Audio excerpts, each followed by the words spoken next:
মাথায় কত টেনশন নেবো। কালকে ওনার আমাকে ধরে বলছে যে তোমার লোক মশলা নষ্ট করছে। ওনার কাছে সত্যিকারে আমি বিশ্বাস করছিলাম না গো। কত মশলা। মিস্ত্রি কই এই আসো দেখকে কী করেছে এগুলা। এই মশলাটাকে 5:30টার সময় কাজ ছেড়ে এই একটা হেল্পারকে বলা হতো না গো যে মশলাটা তুলে নিয়ে আসো তো, টপ ছাতে মশলা আছে, কোনো জায়গায় ছিটা মারলে হতো না, কাজে লাগিয়ে দিলে হতো না গো।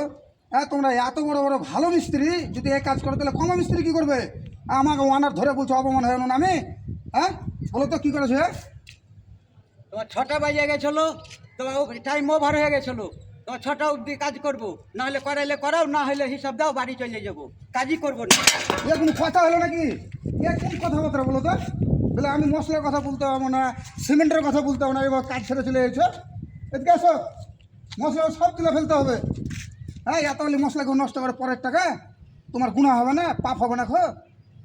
আরে তুমি তো যদি ভুলে দিতে 6:30টার দিকে, না হেড মিস্ত্রি আছে সেটা সিদ্ধান্ত নিত কোনো হেল্পারকে পাঠিয়ে, আর তোমরা এত বড় একটা ক্ষতি করে চলে গেছো। আসসালামু আলাইকুম। এই যে এইভাবে অনেক সাইডে মশলা রেখা কিছু মিস্ত্রি আছে চলে যায়, তো ভাইজান মিস্ত্রি ভাইজান হেল্পার আপনারা এই ভুলটা করিয়েন না খো। এতে কী হয় জানেন?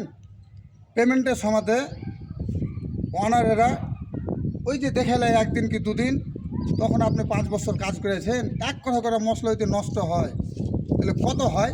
তো ঠিকাদারের কাছে তখন কি হয়, 10,000 20,000 টাকা কেটে নেয় পেমেন্টের সময়, অনার কাটে।